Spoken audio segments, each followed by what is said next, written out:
Beep boop. Hello, everybody.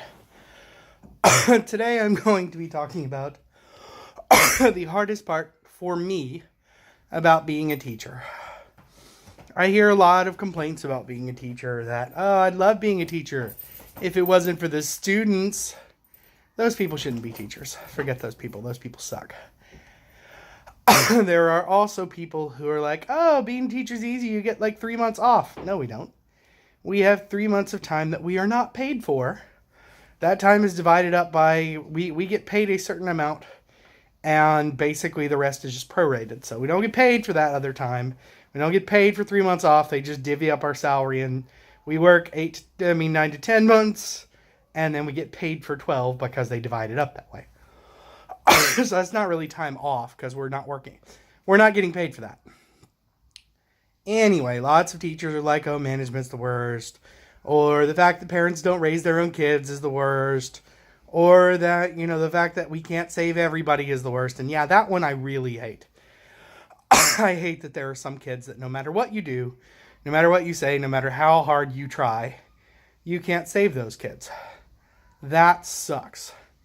But that's not the absolute worst thing for me. For me, the worst thing is when you are surprised. Because for the most part, and I don't think all teachers have this, but for the most part, I genuinely believe that my students, my former students, will make the choice to reach their potential. I genuinely believe that if a kid is brilliant and hardworking and kind, they will be awesome. And some of the kids who have let me down have been a bright, brilliant teenage girl who was cheerleading and awesome and sweet, who turned into a racist because she was just surrounded by racists, and eventually she just stopped trying. Or an incredibly bright kid who survived a life almost ending disease and was amazing and wonderful and brilliant and so much energy and so smart, who got busted on for robbing a convenience store. Or it's just, the list goes on. Because as teachers, we have to have faith in our students. We do. We have to. We have to assume that the tools that we're giving them will eventually...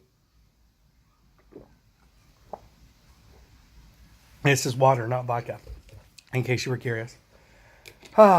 We have to assume that our kids are going to take the tools that we give them, including the ability to argue and the ability to discern and the ability to separate fact from fiction. And we're going to have to assume that they're going to figure it out, because otherwise it's all for nothing. So when we have a kid who wants to argue something horrific, or who genuinely believes the stupid people that they hear on the internet, or who genuinely believes the stupid people on the other side that they hear on the internet, when we have a kid who doesn't understand what you're doing for them, doesn't understand what efforts you're making to let them be who they need to be right now, so that eventually they'll be their best selves. When we have students who are projects, who require so much more patience, so much more effort, so much more understanding than other students, and who we have to give them that moment where we say, okay, I'm going to listen to you, even though you're so wrong right now. And I'm going to give you this experience of, there is a person listening, you can make your arguments, and hopefully one day you'll realize, wow, I believed something really stupid. Like that one gender is better than another, or that one race is better than another, or that you were being bullied constantly when you were actually being the bully, or that your friends were the most important people in the world when clearly they didn't give a shit about you. Or whatever ridiculous thing you are currently spouting. And it's one of those things where hopefully there will eventually be this moment of clarity, this realization that they will take all of the discernment and all the teaching and all the individual lessons that you've taught them, and they will turn that into self-realization and self-actualization. And they will be better because of your work. And they will be better because of something you did. That is the point of education. I mean, yeah, that's the thing. Every class, and this may honestly be self-fulfilling prophecy. This may be because I need there to be more there. But every class has a secondary objective. Math, yes, the smart kids will use math in their adulthood. But math has the secondary objective, besides just learning math, of learning how to follow complex instructions. English, or whatever literature you're taking, has the dual purpose of, yes, you're supposed to learn what other people have said, but you're also supposed to understand how important communication can be and how to make that communication and how to understand other people's communication. Every subject has a dual purpose, an important meaning beyond just the subject matter. So it's one of those things where there is the other purpose that educators have is to give kids the critical thinking, to give kids the tools that they need when they get older to use properly. And right now, we may have handed a kid a saw and he's using it as a hammer, or we may have handed somebody like a complicated power drill and they're using it like a screwdriver, where they just, instead of pushing the button, they're just putting it on there and going, like a really heavy screwdriver. But the hope is that eventually those kids will realize, oh, if I give this thing power, it'll do all the screw stuff for me. Or, oh, this isn't for hitting things, this is for cutting things. So we're handing kids these toolboxes, and the toolboxes is all the knowledge we can give them. And we're hoping, beyond hope, that the ones that right now, because it is natural for this age group, it is natural for smart kids to gravitate to ideas of tribalism. It's natural to think that your group is good and other groups are bad, because just a couple of years ago, they discovered groups. Before that, it was all about them. But then, when in about like 5th to 6th grade, they realized, oh crap, I'm in a group. But is my group the best group? It has to be. I'm in it. And that's where you get the natural feelings from about 6 to 8 of, oh, my race must be better than other races. My sex must be better than other sexes. I don't understand people who might have a different gender than me. So clearly there are only 2. So, it's the way that I describe this to a colleague is, if you're raised in a world that only has water and milk, and those are the only 2 drinks you've ever had your whole life, how do you describe orange juice? It's kind of like water, but it's got flavor. But only milk has flavor, you might say. Well, yeah, you only know milk and water. Why would you bother understanding something that wasn't those 2 when those are all you'd ever had? Anything else would be extraneous and unnecessary. Even orange juice. Oh my God. Who could possibly be orange juice in this milk and water world? There's no bathrooms for orange juices. So the thing that we hope desperately as teachers is that the kids will figure it out, especially the smart ones, and that they won't go on to become basically evil.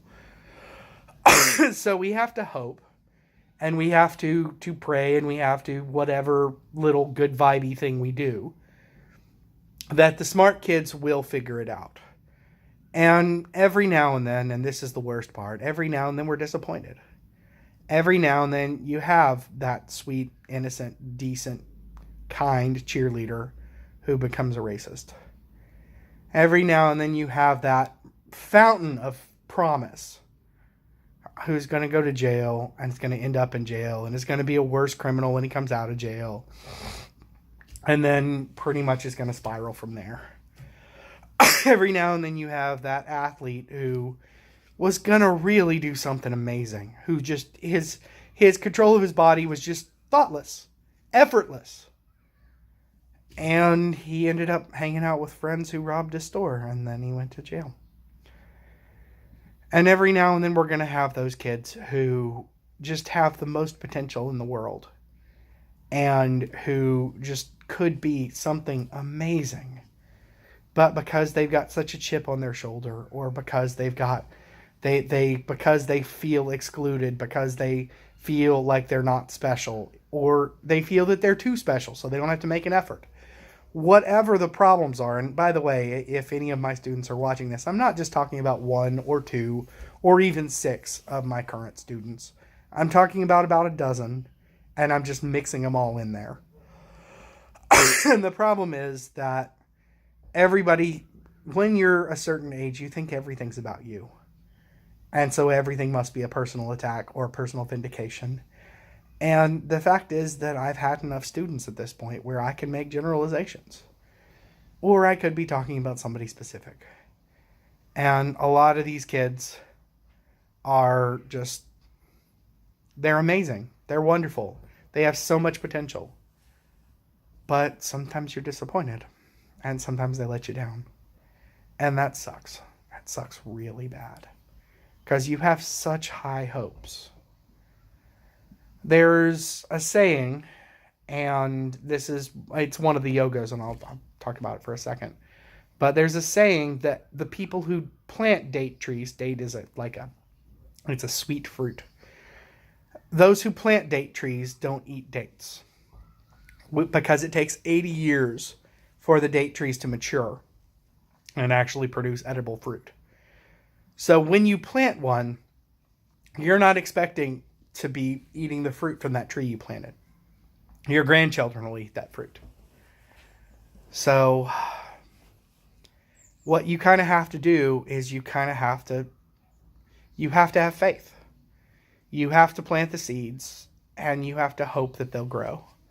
And some of the seeds will get swept away, and some of the seeds will be planted the wrong way, and some of them won't sprout, and some of them will be planted in rock instead of dirt. But you have to hope, and you have to have faith, and you have to keep planting seeds, and you have to plant as many seeds as you can, and hope that your crop eventually grows. And I've had people in my life who came up to me 10 years later and said, "You made a genuine difference earlier in my life. Something you said to me stuck with me." And sometimes it was a nice thing, and sometimes it was a cruel to be kind thing.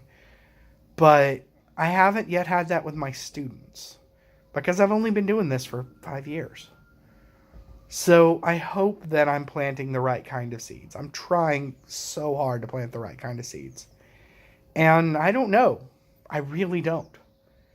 And the times when I have lost faith, the times when I have failed, and I feel like I know it's not me. I know there's a lot of environmental factors that are not their individual teacher that is me.